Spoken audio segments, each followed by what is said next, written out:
So let's talk about reverb on drums. Now, there are definitely some things to avoid whenever you're doing any kind of reverb on drums, and there's some good practices that you might want to try. So I actually have on screen right now 2 different examples. One example of a really bad reverb that is basically doing everything it possibly could wrong, and then a really good reverb that's doing the exact opposite of all those things. So first off, let's listen to just the raw drums, then I'll add in the bad reverb, and then you'll hear the good reverb.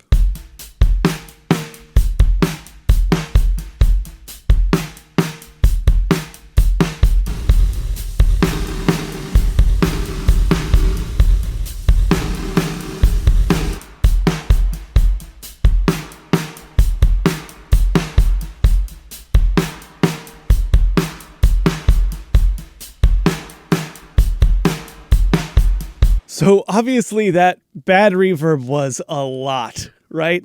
So let's actually go in here and check out what exactly caused that reverb to sound like some UFO straight out of hell. So let's start off talking about the density. So you can see on screen here, the density is set to about, well, exactly 0%. Now, we've talked about the density rule of thumb before, which is that the more dense the instrument is, the less density the reverb needs.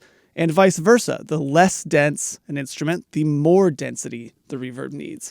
So drums are very little density. It is a quick hit and then they're gone. You know, the exact opposite of a drum might be an orchestra or an electric guitar, like a distorted electric guitar. Stuff that is just all thickness, all density. Not so much with drums. Part of the reason you're hearing that like sound, that like marbles on a sheet of metal sound, is because the density is so low. In order to have a great sounding drum reverb, we want to have a more diffused room. So I'm going to just start to turn this density up and you're going to hear the difference pretty much immediately.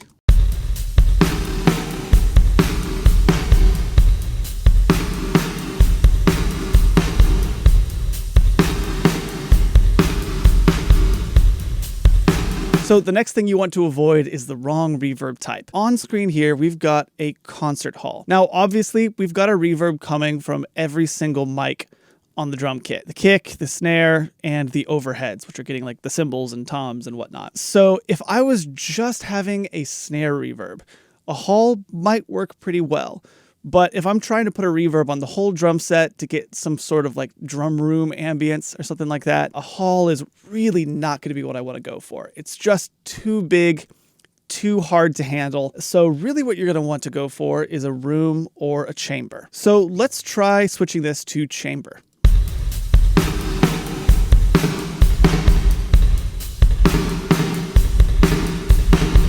Already sounds a lot better. The next thing that you want to avoid is a long pre-delay time.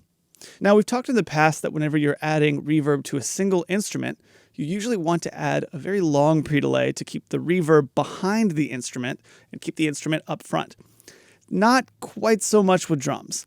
Drums are so fast and have so little density and sustain that you hear an extremely audible pre-delay the moment that the snare itself or the kick itself or the overheads, the moment they end. So I'm going to want to go in here and turn my pre-delay down pretty dramatically. And you're going to hear that as I do this, the literal delay sound that I'm hearing with the reverb is going to start going away, and it's going to start to feel a little bit more consistent.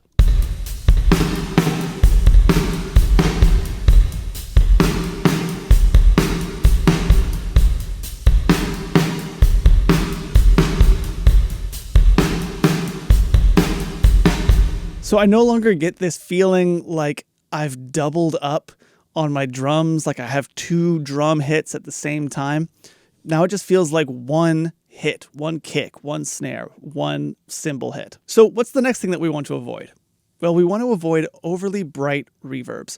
They just don't play nicely with drums. So for one, I'm not going to want to have no damping. I'm probably going to want to have some level of damping just to kind of soak up some of that cymbal sound. And I also, if we go to details, you can see I actually have boosted the top end of this reverb, I'm not going to want to do that. I'm going to want to do the exact opposite and make some pretty sizable cuts. So let's start off with our damping. I'm just going to go in here and I'm going to damp quite a bit of the top end. I might damp a little bit of the bottom end as well.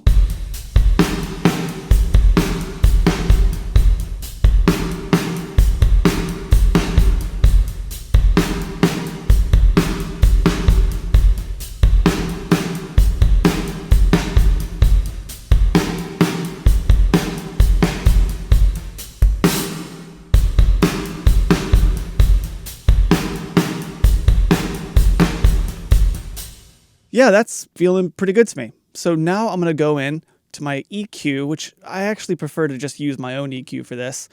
And I'm going to start to do my cuts. Now to do this, I am actually just going to grab this EQ that I've already made from my good reverb.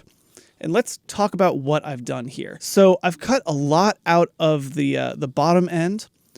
Very slight slope though, only 12 dBs. I've got a very slight slope cut on the top end. And, the key to this is very, very, very subtle slopes. We're not trying to get super aggressive here. Otherwise, you start to get a lot of fakeness. And then finally, I actually added a little bit of a cut here because there was a snare resonance that was just really overreacting in the drums, in the drum reverb. And this happens all the time. So sometimes just getting rid of that ahead of time can really help the sound of your reverbs. So I'm going to disable all this and I'm going to start bringing it in one by one.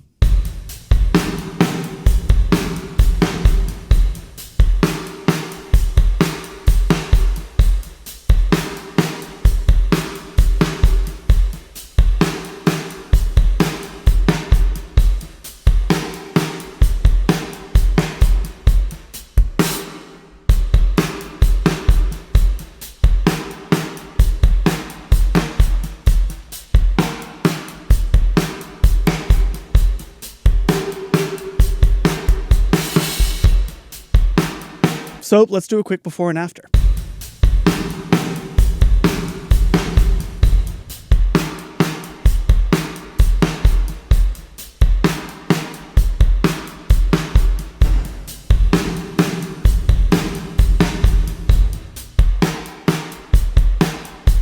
Much, much more controlled. Now it does lose a lot of girth. So, I may end up going in and making some changes later on in the mix, just depending on really what I need, but this is controlled finally for the first time. So the final thing that you're going to want to avoid with your drum reverbs is sending too much to the kick. Now, this is a common issue if you're trying to create like a really big drum chamber reverb or something like that. People will just send 100% of the entire kit, and certain things just don't play nicely with reverb, and kick is one of them. As you can hear, the kick is just really overreacting in this reverb. So what I'm going to do is I'm actually going to go in here and I'm going to tweak the levels of my sends. And I'm actually going to probably back off a bit on my snare as well. I'd love to get it to a point where my cymbals, my snare, and my kick are a little bit more even than they are right now.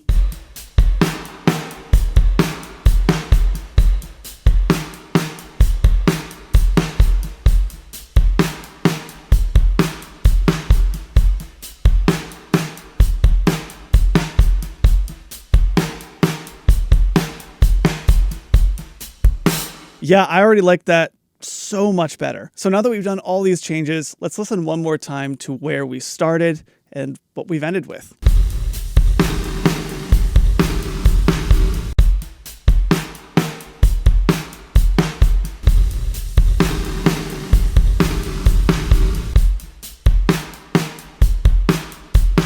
Now, all these concepts are going to apply to whatever drum you put reverb on.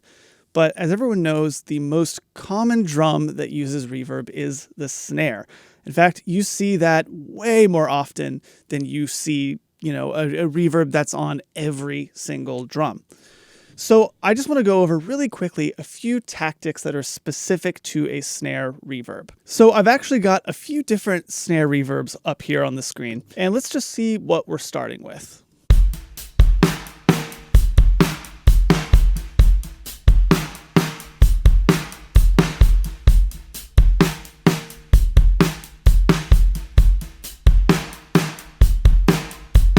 So what exactly was I doing to get that sound? Well, for one, I've just got like a pretty good room, a lot of density, not much in the way of pre-delay, decent decay time, and more late reflections than early reflections. Not too much as far as width goes. Usually you don't want to have a fully stereo snare reverb. That could be really, really beneficial to your mix. But here's a cool trick that I love doing with my snare reverbs. So I actually will go in here and I'll add some compression, and I'll just compress down with a really fast attack, a really fast release. I'll compress down the peaks of the reverb and then bring them back up with makeup gain. This creates a really cool density to the reverb that keeps it going for longer than it really needs to. So let me do a before and after. And I will say, if you do this trick, you want to make sure that you're not using that long of a decay time, because this is going to make your decay seem like it's a lot longer than it actually is.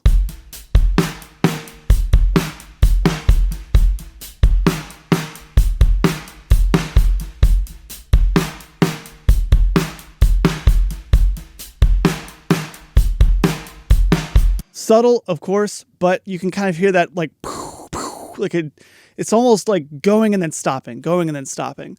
Whereas before it was just like, a very gradual fall off, which is just a very different kind of sound. And I've just found that in contexts of certain mixes, that trick can be really, really helpful. So let me show you another trick that I really enjoy using. I actually have right here another compressor, and I actually have it side chained to the snare itself. So this is the same technique that we use with our vocal reverb. So if I turn this on, you can see that the compressor is turning down the volume of this snare reverb every time the snare hit comes in, and then it's bringing it back in slowly.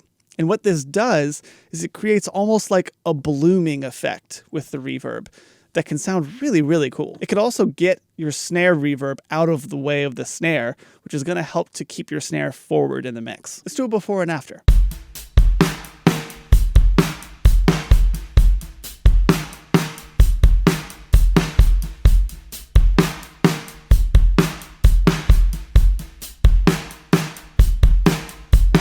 So it didn't really sound all that different, right? But here's what I would say. Go back and listen to it a second time, and instead of listening to the reverb, listen to the snare. And you're going to feel the snare pop forward in the mix just a little bit whenever I turn this on. And it can be really, really helpful if, again, your reverb is pushing that snare back, and you really feel like it needs to stay separated. So my final trick is something that doesn't necessarily sound all that good in solo, but in context of a mix can sound very, very musical. And it's actually using a longer reverb with a noise gate. And this is the classic technique, that 80s drum sound with those gated snare reverbs where the snare lasts for exactly one beat and then it just cuts off. It's basically this technique, but I'm using it way more subtly. So what I've actually done, let me actually go in here and open up my reverb. I've just got kind of a standard reverb, pretty similar to what we were working with last time. I've got a decay time of about 1.8 seconds, and I have a noise gate on here. So basically what's happening is that every single time the snare reverb comes in, the noise gate opens up, right? Which just means that you can hear it as you usually would. And then every time it goes back below the threshold, it holds for a little bit, and then it releases for a little bit. And I actually have this timed so that it's exactly 1/8 note. Now, the length of the note is kind of up to you and your song. I'm not going to be able to give you an exact estimation of what it should be, but you get this really interesting sound whenever you have only a little bit of noise reduction. So if I was to turn this all the way down to 100%, minus 100 dBs, I'm going to hit play and it's going to sound kind of not great, or rather it's going to sound very 80s. This isn't really what we're doing.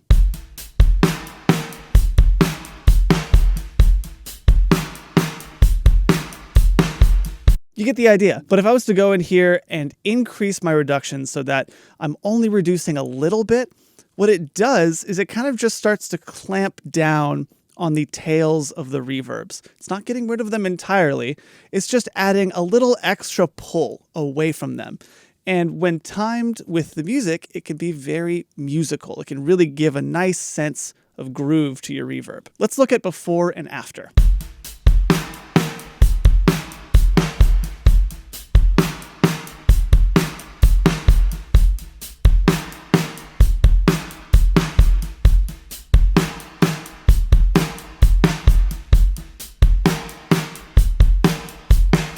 It kind of feels like it's pumping in time with the music, which is exactly what we want it to do. Now, my final tip as far as snare reverb goes is that you are going to definitely want the snare reverb to be tucked into the mix.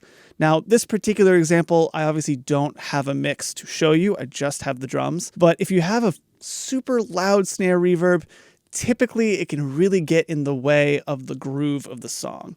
So if you're starting with your reverb all the way up, I would definitely recommend you take this, go all the way down, and start to slowly turn it up until it sounds just right, or maybe a little bit too loud, and then back off, because you probably went too far. So let's try exactly that.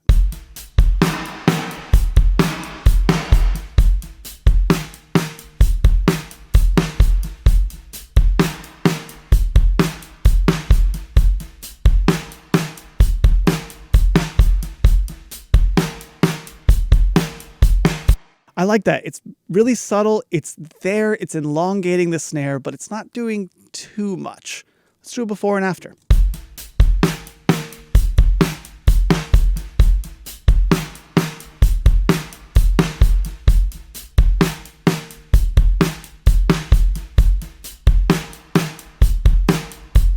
So there you have it. Now, as long as you're keeping these kind of general rules of thumb in mind, go nuts. Feel free to be creative. If you want to have a weird reverb with a delay and stuff like that on your snare, or you want to have some weird otherworldly reverbs on your toms, go for it. Just make sure that your reverbs aren't getting in the way of your groove, and then you'll be just fine.